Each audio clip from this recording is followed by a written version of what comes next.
Welcome back to Golf Xtra.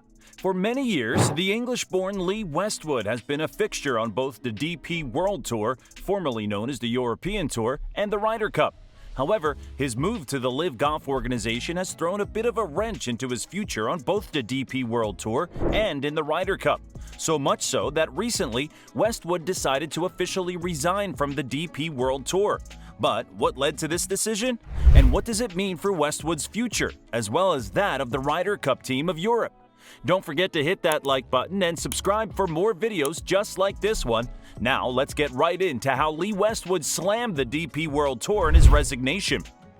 To understand the full story, we have to first take a look back to June 2022, when the PGA Tour and the DP World Tour announced an alliance. This alliance came in the face of the ascension of LIV Golf, who were just starting to host events in their quest to shake up the golf world. The PGA-DP alliance seemed designed to keep players from defecting to LIV Golf, linking the tours by allowing the top finishers on the DP World Tour to automatically earn a PGA Tour card, while the PGA Tour added money to its stake in the European circuit.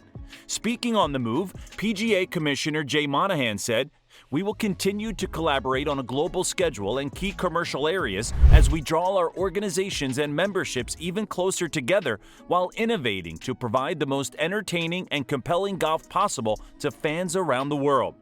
From the DP World Tour's perspective, the move was key in distancing themselves from LIV Golf, who they were rumored to be in discussions with for a similar alliance. About the move, the tour's chief executive Keith Pelley said, "I passionately believe that this move is the right thing for our players, our tour, our fans, and the game of golf in general." From the LIV Golf perspective, the alliance was a damaging move to their efforts to force their way into the larger golf stage, and it would play a role in their future legal actions against both the PGA Tour and the DP World Tour. The DP World Tour struck right back, levying fines and suspensions against LIV players for their participation in the LIV Golf event in London, which they argued conflicted with their commitment to the DP World Tour. These fines and suspensions ended up going to an arbitration panel, who would largely decide the future of the LIV players. In April 2023, they handed down their decision, ruling in favor of the DP World Tour. A statement by the tour said, "Out of respect for the confidentiality of the process conducted by Sports Resolutions, the panel, we will make no comment on any aspect of the arbitration until the decision is formally announced." While the tour wasn't ready to make a comment, a prominent European player and staunch anti-LIV golfer in Rory McIlroy was. McIlroy has long played with some of the LIV players affected by the fines, including Lee Westwood and Ian Poulter, both on the DP World Tour and in the Ryder Cup. As a result, it was especially interesting to see if his same vigor against LIV held firm in this case. I don't know if I can comment on it too much, but if that is the outcome, then that certainly changes the dynamic of everything. I'm not a lawyer, but if the arbitration panel thinks that's the right decision, then I have to go by what they say. This still left a question: what would the LIV players do in the wake of these sanctions against them? Earlier this month, 4 LIV players made a huge decision. They resigned from the DP World Tour. This not only disqualified them for the events on the tour that they had played in for years, but it also disqualified them from the Ryder Cup.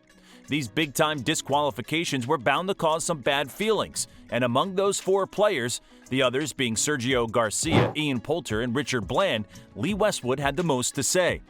"People say I knew exactly what would happen, but nobody told us the extent of the punishments, and they continue to do that. The way I view it is that, as a European Tour member, I was allowed to be a member of the PGA Tour without any problem for all those years. Tell me, what is the difference? Just because LIV is funded by the Saudis, a country where my tour used to play and where we were encouraged to play?"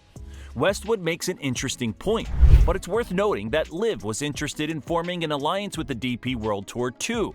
Because of that, there's no surprise that the sanctions were handed down as they were, especially in the context of the larger LIV conflict.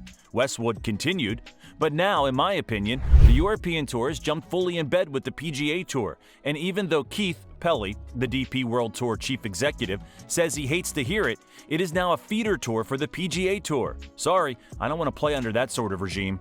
It's fair enough for Westwood, an established player, to not care about players being fed into the PGA Tour. However, for perhaps the most prolific Ryder Cup player in European history in Westwood, the decision was more about his ability to compete on an international stage than his participation in the regular events. Westwood acknowledged this, saying, "I never would have believed it had ended like this, and there has to be a bit of sadness, of course." The DP World Tour released their own statement, which had its own tinge of sadness. The DP World Tour would like to take this opportunity to thank the 4 players for their contribution they have made to the tour, and in particular to Sergio, Ian, and Lee for the significant part they have played in Europe's success in the Ryder Cup over many years. Their resignations, however, along with the sanctions imposed upon them, are a consequence of their own choices. As we have consistently maintained throughout the past year, the Tour has a responsibility to its entire membership to administer the member regulations which each player signs up to. These regulations are in place to protect the collective interest of all DP World Tour members. Like we said, there's some sadness there, but obviously the Tour feels that it is making the correct decision with the strong language shown throughout their statement. A few days later, the Tour released another statement, detailing some of the specifics of their actions against the LIV players.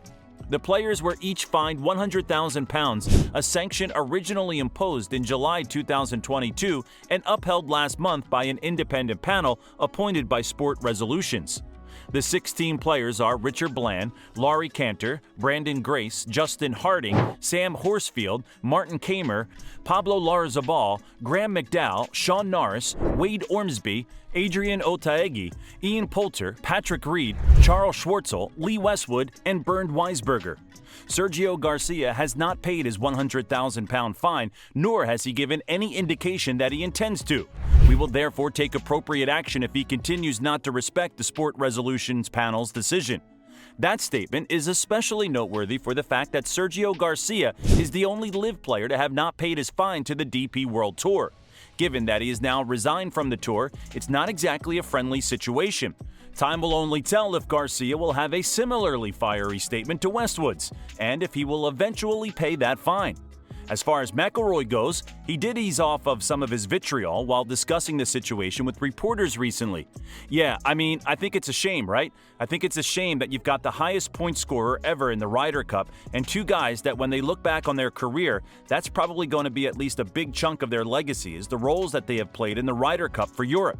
For those 3 guys to not captain Europe one day, it's a shame.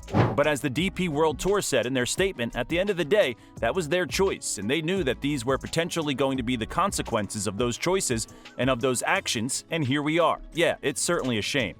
Just like the Tour's statement, McIlroy does show some unusual regret and sadness for the LIV players for whom he typically has nothing but ill will. Most golf fans likely have much of the same feelings. After all, these players are some of the best Ryder Cup golfers of all time.